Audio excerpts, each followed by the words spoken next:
आज अजमेर शहर में हुई सनसनीखेज वारदात से पूरे शहर सदमे और दहशत में आ गया था, लेकिन अपराधियों में भय और आमजन में विश्वास का ढेर वाक्य लेकर चलने वाली हमारी पुलिस ने चंद घंटों में ही सभी शातिर बदमाशों को धर दबोच लिया। ये पुलिस की पीठ थपथपाने वाली बात है। जैन समाज की 2 महिलाओं के साथ हुई आज सुबह की वारदात से पूरे शहर में सनसनी फैल गई थी। जैन समाज के लोग पीड़ित महिलाओं के घर पहुँचे और उन्हें न्याय दिलाने का आश्वासन दिया। इस मौके पर राजस्थान विधानसभा अध्यक्ष वासुदेव देवनानी भी पीड़ित परिवार से मिले और उन्हें न्याय दिलाने का आश्वासन दिया। इस मौके पर मौजूद एडिशनल एसपी दुर्ग सिंह राजपुरोहित और कृष्णगंज थाना अधिकारी अरविंद सिंह चारण को निर्देश दिए कि अपराधियों के साथ सख्ती से निपटा जाए, किसी को भी नहीं बख्शा जाए।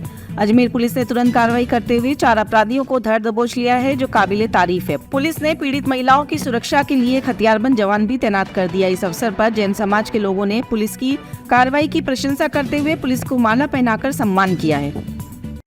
एनसीसी ऑफिस के सामने पास में जो मकान है, वहाँ पे एक दिल दहलाने वाली घटना हुई है, जिसमें यहाँ पे पुराने मकान को लेकर के जो कुछ एफआईआर दर्ज थी, लेकिन सामने वालों ने उन्होंने कानून अपने हाथ में लेकर के यहाँ पे हमारी 2 बहनों को अपहरण किया और अपहरण करने के बाद दूसरी जगह ले जा रहे थे और ज़बरदस्ती साइन स्टाम्प पेपर उनको यातनाएं भी उन्होंने दी।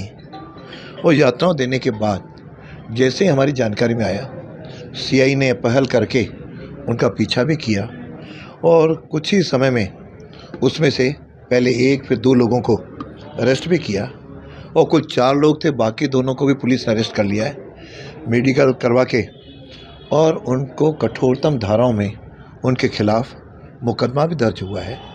और मैंने भी पुलिस को इंस्ट्रक्शन दिए हैं, इनके खिलाफ़ कठोरतम कार्रवाई करो। इनके नाम से बताते हैं कि पहले के कई केसेस हैं, वो यदि केसेस ओपन करके अगले को यदि हिस्ट्री शीटर की भी कार्रवाई करनी पड़े तो करें। और यहाँ पे अजमेर है, यह कोई हिंदुस्तान है, यहाँ पे कानून का राज है। ऐसे समय में इस तरह की घटनाएं होना वास्तव में अनहोनी है, हमारे लिए पीड़ादायक है। और यूँ कहते कहें कि एक तरह की शर्मनाक घटनाएं हैं तो अतिशयोक्ति नहीं होगी। जैसे ही मालूम हुआ, मैंने भी इनसे चर्चाएं की हैं, वास्तव में वे इंसान नहीं हैं, एक तरह से शैतान ही वो लोग हैं। और इस तरह के निम्न स्तर पे उतर आए हैं, मतलब कानून अपना काम करेगा और कानून की ओर से उनको कठोरतम सज़ा दिलाने की कार्रवाई करेंगे।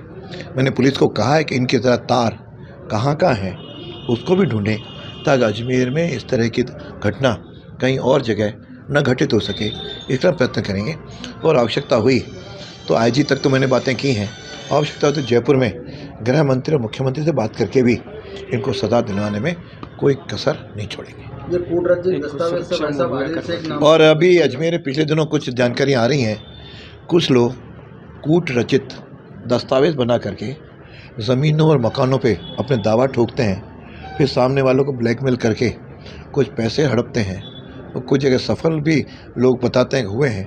तो मैंने पुलिस को भी कह रहा हूँ, ऐसे विषयों पे अब वो तुरंत जागरूक भी रहें और ऐसे कोई शिकायत आए उस पर भी तुरंत कार्रवाई करें, ताकि यहाँ पे कानून को मानने वाले नागरिकों को एक सुरक्षा मिल सके, ताकि वो अपना जीवन यापन कानून के अनुसार शुद्धता से जी सकें। इसके लिए हम प्रयत्न करेंगे।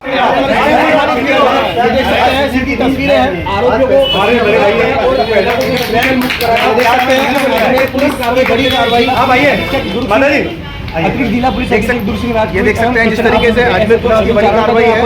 और यहाँ के परिवार आप देख सकते हो तस्वीरों के अंदर पुलिस के आला अधिकारी यहाँ पर है, सम्मानित किया जा रहा है पुष्पमाला पहनाकर।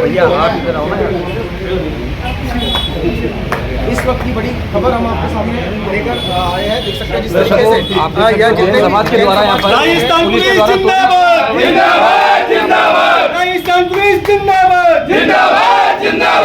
तरीके से जैन समाज के जो लोग हैं वो यहाँ पर मौजूद हैं। भैया क्या कहना चाहिए? सबसे पहले तो मैं हमारे कृष्णगंज थाने के एसएचओ अरविंद जी भाई साहब का शुक्रिया अदा करना चाहूँगा कि उन्होंने तुरंत कार्रवाई करते हुए अपराधियों को पकड़ा। और राजस्थान के विधानसभा स्पीकर माननीय देवनानी जी ने भी इसका तुरंत संज्ञान लिया और वो पीड़ित के घर पर आकर उन्हें डांडत लगा के गए और तुरंत कार्रवाई करने के पुलिस को निर्देश दिए हैं उन्होंने। मुझे लगता है इस घटना के लिए पुलिस बहुत सजग थी। पुलिस ने तुरंत ही इस घटना के लिए अपराधियों को पकड़ने के लिए चारों तरफ अपनी टीमें लगा दी थी। अरविंद जी सीआई साहब और हमारे एडीएसपी साहब दुर्ग सिंह जी ने बहुत मेहनत करी, उनके लिए बहुत बहुत उनका साधुवाद।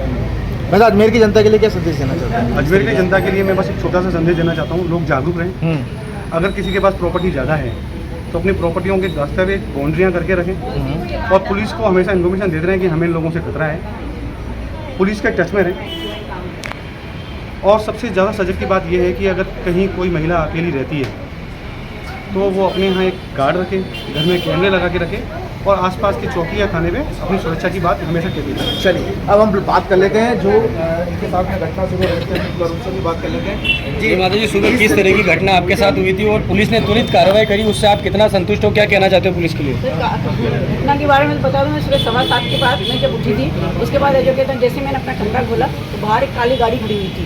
काली गाड़ी खड़ी हुई थी, मैंने जारी देखा कि कौन खड़ा हुआ है। सुबह देखा तो देखे उसने उसी वक्त मुझे जो घसीटते हुए गाड़ी में डाल दिया। फिर वहीं से होते हुए वो यहाँ आए और मेरी सिस्टर की घंटी बजाई, उन्होंने घंटी बजा कर जो क्या कहते हैं वो इनको मैं चिल्ला रही थी खूब, मेरी सिस्टर का नाम लेकर चिल्ला रही थी। तो उन्होंने आके है जो क्या कहते हैं उन्होंने सोचा शायद मैं ही आवाज़ दे रही हूँ। उसने जो क्या कहते दरवाजा खोला तो उसको भी घसते हुए मेरे कमरे से लेकर हुए वहाँ सीढ़ी तक ले गए और उसको भी उसमें डाल दिया और तुरंत जो गाड़ी रवाना कर। चलिए अब उनको पकड़ लिया गया है माता जी। हाँ सर, पुलिस के लिए क्या कहना चाहेंगे वो? इन्होंने हमारी बहुत मदद की है, हमेशा सबके नंबर दे रखे हैं, पर इतना मौका नहीं मिला कि हम फोन कर सकें।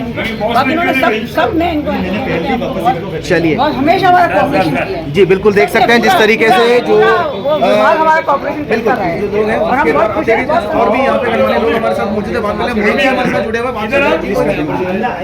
देखिए जिस प्रकार की घटना आज सुबह वारदात अजमेर के अंदर हुई थी, अब तक यूपी पुलिस को याद किया जाता था, लेकिन आज अजमेर की पुलिस की कार्यशैली को देखते हुए अजमेर ही नहीं, राजस्थान ही नहीं, पूरे हिंदुस्तान के अंदर अजमेर पुलिस की एक मिसाल यहाँ पर पुलिस के जवानों ने कायम की है। मैं धन्यवाद देता हूँ जैन समाज की ओर से कि अजमेर पुलिस ने तुरंत एक्शन लेते हुए, तुरंत क्योंकि रिस्पॉन्स करते हुए जो अपराधी हैं उनको पकड़ा, धर दबोचा और उनको तोड़ा। और जो पीड़ित महिलाएं थी उनको सुरक्षा के लिए बिना किसी मांग के एक जवान भी यहाँ पर तैनात कर दिया है सुरक्षा के लिए। तो जैन समाज की ओर से मैं साधुवाद देता हूँ अजमेर पुलिस को। माननीय विधानसभा अध्यक्ष देवनानी जी भी यहाँ पर आए, तो उनसे भी हमने निवेदन किया समाज के नाते, तो उन्होंने हमें आश्वस्त किया है कि जो इस प्रकार के अपराधी है उनकी हिस्ट्री शीट भी खोली जाएगी और उनके जो और भी तार जुड़े हुए हैं उनको तार को खंगाल कर पुलिस तुरंत कार्रवाई करेगी। मैं पुनः अजमेर पुलिस को, माननीय दुर्ग सिंह जी को, अरविंद सिंह जी चारण साहब को बहुत बहुत बधाई और बहुत बहुत शुभकामनाएं देता हूँ। मोहित जी, ये जो अपराधी हैं इनके पहले भी कोई मुकदमे दर्ज हैं? ये जो अपराधी हैं सुनने में आया कि इनके अजमेर में अलग अलग थानों के अंदर मुकदमे इसका दर्ज नाम हैं। क्या है? नाम आदिल शेख नाम का ये जो कहाँ का अपराधी रहने वाला है? ये केसरगंज के अंदर ये रहने वाला है। व्यक्ति दुर्ग सिंह जी जो एडिशनल एसपी, उन्होंने आश्वस्त किया है कि इसके खिलाफ पुख्ता इसका ताबीज किया जाएगा और अपराधियों को छोड़ा नहीं जाएगा। अजमेर के अंदर किसी को भी अपराध करने की अनुमति अजमेर शहर के अंदर नहीं होगी। बिल्कुल दर्शकों देख सकते हैं जिस तरीके से जिसके पास में जो प्रॉपर्टी और नकली कागज जो बनाए जाते हैं उसको लेकर इन ऐसे लोगों से आप सतर्क रहें। अब हमारे साथ दुर्ग सिंह जी यहाँ मौजूद है, बात कर लेते हैं सर। हाँ बिल्कुल अरविंद सर आप थोड़ा। सुबह जो घटनाक्रम हुआ बड़ा दुर्भाग्यपूर्ण घटनाक्रम था। उसके बाद में हमारे एसएचओ अरविंद सिंह जी ने अपनी पूरी टीम के साथ लग के इसको बहुत ही कम समय में पूरा ट्रैक करके उन चारों लड़कों को ट्रेन किया गया और चारों लड़कों का जिस तरीके से इंट्रोगेशन चल रहा है मुझे नहीं लगता कि अजमेर में जीवन में ऐसी तरीके किसी प्रकार की क्रिमिनल आदमी ऐसी घटना करने की सोच सकता है। हम उसके खिलाफ ठोस से ठोस कार्रवाई करने का कर रहे हैं, क्योंकि जहाँ तक हमारी जो ये माता जी अकेले रहते हैं तो प्राइमरी अभी हमने टेम्परेरी तौर पर इनको पुलिस सुरक्षा भी उपलब्ध करा दी गई है। बीट कांस्टेबल सतत इनसे टच में है, हमारे एसएचओ साहब भी सतत टच में इसमें। और इस घटनाक्रम में अगर किसी और का इन्वॉल्वमेंट भी है तो हम उसमें भी इसको ओपन तरीके से इन्वेस्टिगेशन कर रहे हैं। और जो इनके पुराने जो केसेस हैं उसमें भी डीआईजी साहब के डायरेक्शन में उसमें तुरंत तफ्तीश करके उनका भी डिस्क्लोजर कर रहे हैं। सर पूरी पुलिस ने इस घटना को लेकर कार्रवाई कर दी, लेकिन शहरवासियों को लेकर आपकी मैं जैन समाज को बहुत साधुवाद देता हूँ कि इन्होंने पुलिस की पीठ थपथपाई और मेरी पुलिस टीम को भी मैं बहुत साधुवाद देता हूँ कि जिस तरीके से इन्होंने सुबह से बिना कुछ खाए पूरे लग के इनको लगन से पकड़ के लेके आए और कार्रवाई जो तुरंत प्रभाव से करी है बहुत एप्रिशिएबल है। और ये जो लड़के जिनके खिलाफ क्रिमिनल केसेस दर्ज है ऑलरेडी उनको HSV खोली जाएगी। बिल्कुल सर। अब क्या कहना चाहिए? मेरा आपसे ये निवेदन है कि ये एनसीसी ऑफिस के सामने की घटना है। सुबह 7:30 बजे जैसे ही घटना थी, मेरे उच्च अधिकारी एडिशनल एसपी दुर्ग सिंह जी, डीआईजी साहब और एसपी साहब जिन्होंने मुझे हाथों हाथ टीम बना के निर्देश दिए, जिसकी निर्देश की मेरी टीम में करतार है, नारायण सिंह जी है, कुंभाराम जी है, मोती, अर्जुन, मेरी पूरी थाने की और भी जितने मेरे साथी हैं जिनका मैं नाम भूल गया, उन्होंने लगातार प्रयास किया जिनकी वजह से ये हमने सफलता प्राप्त की। महिलाओं को भी हमने चुंगल से छुड़ाया और मुकदमा दर्ज करके उन अपराधियों को कड़ी से से कड़ी सजा दी। सर शहरवासियों के लिए क्या शहरवासियों से मेरा यही निवेदन है, कहीं पे भी कोई भी महिला यदि अकेली रहती है तो उनके पड़ोसी का भी ये दायित्व है कि वो हमें टाइम पे सूचित करें। इन महिलाओं से चूंकि हम लगातार संपर्क में हैं, इसी वजह से आज ये बड़ी घटना को हम रोक पाए। और शहरवासी यदि कहीं पे ऐसा लगता है कि आपका पड़ोसी अकेले है या कहीं प्रॉपर्टी का विवाद है तो हमें समय पर उसको सूचित करें।